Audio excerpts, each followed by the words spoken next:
Welcome back to the channel, everybody. Thank you so much for joining me and allowing me to continue to be your daily advocate. If you're new here or you're not subscribed for any reason, please do me a huge favor and hit the subscribe button. Thank you to all of you who have been watching and following me for so long. It truly means a lot, and I'm glad that I can be this person. Law firm Perkins Coie was retained by Ripple in 2012 to analyze its business strategy and discover any potential legal issues.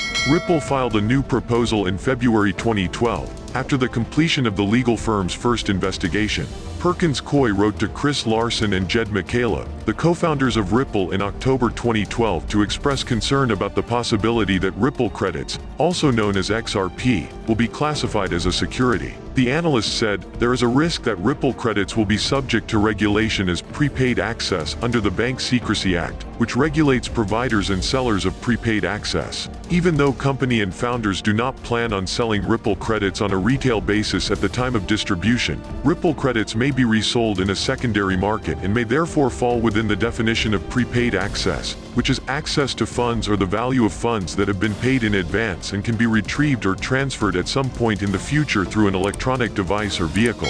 This led to a warning from the legal firm, telling Ripple that it should not pitch Ripple credits as an investment opportunity. The legal firm also recommended that Ripple get a no-action letter from the Securities and Exchange Commission. Perkins Coie also expressed concern about the possibility of customers seeing Ripple credits as an investment, saying, if Ripple credits are purchased and sold in the secondary market, individuals purchasing Ripple credits may do so with the expectation of increased value caused by increased demand and limited supply. Although we understand this rationale to be incidental to the primary purpose, to the extent that Ripple credits are purchased with an expectation of profit because of the efforts of company, founders and/or others promoting the Ripple credits, there is a risk that Ripple credits will constitute investment contracts and be subject to federal securities regulation. What these legal documents do make obvious is that Ripple received legal advice suggesting that its amended business strategy in dealing with XRP placed it at the lowest possible danger of being placed in the exact same scenario as it presently finds itself, namely, the target of a Security and Exchange Commission enforcement action. If you have been following the case, so do you know if they followed the memo or not? Tell us in the comments. Also, when Ripple received the first memo in February, they revised their company business plan to include selling XRP to wholesale exchanges rather than selling to individual retail buyers. Also following the memo, they concentrated on obtaining private equity funding in order to complete the development of the XRP ledger. Then, after making those revisions to its business plan, Ripple returned to the law firm and received the October 2012 memo, which concludes that, although we believe that a compelling argument can be made that Ripple credits do not constitute securities under the federal securities laws, given the lack of applicable case law, we believe that there is some risk, albeit small, that the Securities and Exchange Commission disagrees with our analysis. The more that founders and company promote Ripple credits as an investment opportunity, the more likely it is that the Securities and Exchange Commission will take action and argue that Ripple credits are investment contracts, and thus securities under the federal securities laws. However, as we all know, the Securities and Exchange Commission did not dispute with that interpretation and did not declare XRP to be a security, despite the fact that the Securities and Exchange Commission was aware of Ripple activities with XRP until they decided to file a lawsuit 8 years later. On December 23, 2020, the Securities and Exchange Commission filed a complaint against Ripple Labs, alleging that the business generated $1.3 billion by selling XRP tokens as unregistered securities. After so, the company insisted, XRP is more of an instrument for international payments facilitation than a non-registered investment product, and the agency authority does not extend to the token scope and sales. Ripple, in contrast to many others, has chosen to fight to the last end and participate in a legal battle. If the Securities and Exchange Commission prevails, the case law would support the agency assertion that it has the authority to oversee a significant portion of the cryptocurrency market by using proven securities rules. If Ripple is successful, it will demonstrate that the market needs a more appropriate regulatory framework for digital assets. If Ripple prevails, the desire to impose Securities and Exchange Commission laws on the market will be extinguished. Ripple has chosen to engage in litigation rather than reach a quick settlement. Nevertheless, this does not rule out the potential that the Ripple may reach a quick settlement in the future.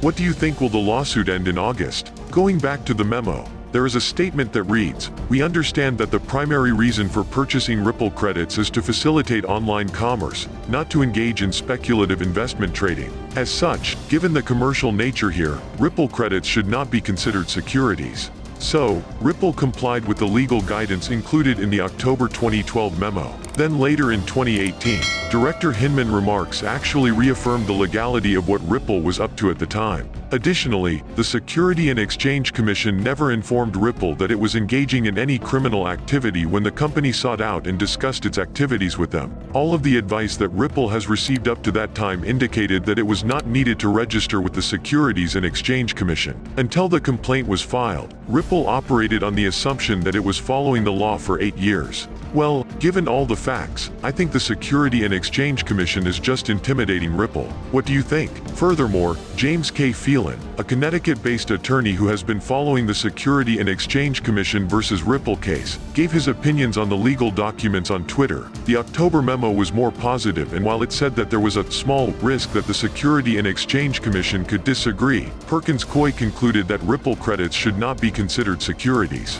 The memo also suggested steps Ripple could take to minimize the risk that the Security and Exchange Commission would disagree with Perkins Coie. The memos cover the full landscape of legal issues, not just the issue of securities, and I think show how careful Ripple was trying to be. Also, this was 5 years before the Security and Exchange Commission even started talking about digital tokens. It seems to me that Ripple was being very proactive, which is very important. There certainly is nothing in these memos that suggests that Ripple was being reckless or ignored any substantial risks. In fact, the memos suggest the opposite, that Ripple was being careful.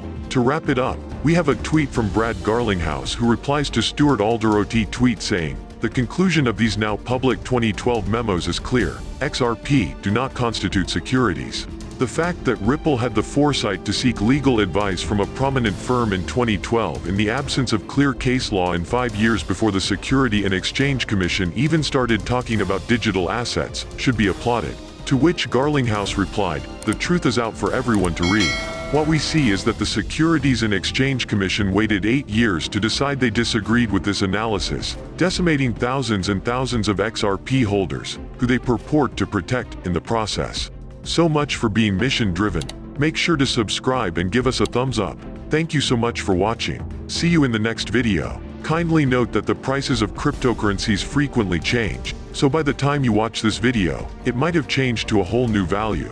The information provided in this video does not constitute investment advice, financial advice, trading advice, or any other sort of advice, and you should not treat any of the content as such. The content in this video is for educational purposes only and hence should not be considered financial advice. Do conduct your due diligence and consult your financial advisor before making any investment decisions. So enjoy your day, everybody. I'm always here for you.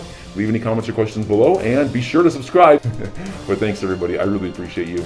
Enjoy your day, and I always have your back. So thanks so much, everybody.